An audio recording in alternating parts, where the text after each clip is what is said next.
कर्मों का हिसाब। अस्पताल में एक्सीडेंट का केस आया। अस्पताल के मालिक डॉक्टर ने तत्काल खुद जाकर आईसीयू में केस की जांच की। 2-3 घंटे के ऑपरेशन के बाद डॉक्टर बाहर आया और अपने स्टाफ को कहा कि इस व्यक्ति को किसी प्रकार की कमी या तकलीफ ना हो और उसके इलाज में दवा के पैसे ना लेने के लिए भी कहा।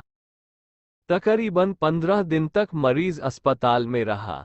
जब वह बिल्कुल ठीक हो गया और उसको डिस्चार्ज करने का दिन आया तो उस मरीज का तकरीबन 2.5 लाख रुपए का बिल अस्पताल के मालिक डॉक्टर के टेबल पर आया। डॉक्टर ने अपने अकाउंट मैनेजर को बुलाकर कहा कि इस व्यक्ति से एक पैसा भी नहीं लेना है। ऐसा करो, तुम उस मरीज को लेकर मेरे चेम्बर में आ जाओ। मरीज को व्हीलचेयर पर बैठा कर चेम्बर में लाया गया।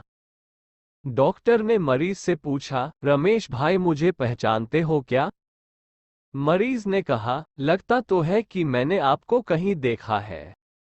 डॉक्टर ने कहा, अंदाजन 2 साल पहले सूर्यास्त के समय शहर से दूर उस जंगल में तुमने एक गाड़ी ठीक की थी। उस रोज मैं परिवार सहित पिकनिक मनाकर लौट रहा था। चलते चलते कार में से धुआं निकलने लगा और गाड़ी बंद हो गई। कार एक तरफ खड़ी करके हम लोगों ने चालू करने की कोशिश की परंतु कार चालू नहीं हुई। थोड़ा थोड़ा अंधेरा होने लगा था। चारों ओर सुनसान जंगल था। परिवार के हर सदस्य के चेहरे पर चिंता और भय की लकीरें दिखने लगी। सभी भगवान से प्रार्थना कर रहे थे कि कोई मदद मिल जाए। और थोड़ी देर में ही चमत्कार हुआ। बाइक से तुम आते दिखाई पड़े। हम सब ने दया की नजर से हाथ ऊंचा करके तुमको रोकने का इशारा किया। तुमने बाइक खड़ी करके हमारी परेशानी का कारण पूछा। तुमने कार का बोनट खोलकर चेक किया और कुछ ही समय में कार चालू कर दी। हम सबके चेहरे पर खुशी की लहर दौड़ गई।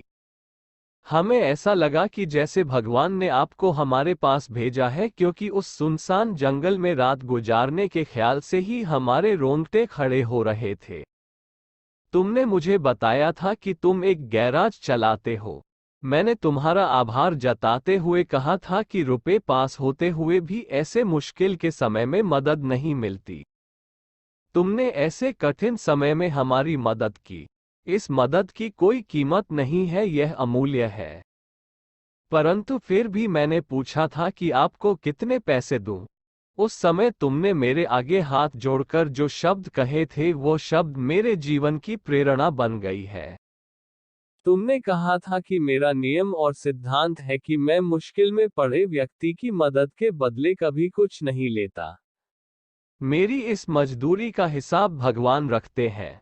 उसी दिन मैंने सोचा कि जब एक सामान्य आय वाला व्यक्ति इस प्रकार के उच्च विचार रख सकता है और उसका पालन कर सकता है तो मैं क्यों नहीं कर सकता। और मैंने भी अपने जीवन में यही संकल्प ले लिया। 2 साल हो गए हैं, मुझे कभी कोई कमी नहीं हुई, बल्कि पहले से भी अधिक मिल रहा है। यह अस्पताल मेरा है, तुम यहाँ मेरे मेहमान हो और तुम्हारे ही बताए हुए नियमों के अनुसार मैं तुमसे कुछ भी नहीं ले सकता। ये तो भगवान की कृपा है कि उसने मुझे ऐसी प्रेरणा देने वाले व्यक्ति की सेवा करने का मौका दिया।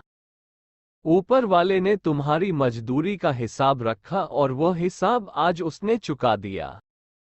मेरी मजदूरी का हिसाब भी ऊपर वाला रखेगा और कभी मुझे जरूरत होगी तो वह जरूर चुका देगा। डॉक्टर ने रमेश से कहा, तुम आराम से घर जाओ और कभी भी कोई तकलीफ हो तो बिना संकोच मेरे पास आ सकते हो। रमेश ने जाते हुए चेम्बर में रखे भगवान श्री कृष्ण की तस्वीर के सामने हाथ जोड़कर कहा, हे प्रभु, आपने आज मेरे कर्म का पूरा हिसाब ब्याज समेत चुका दिया।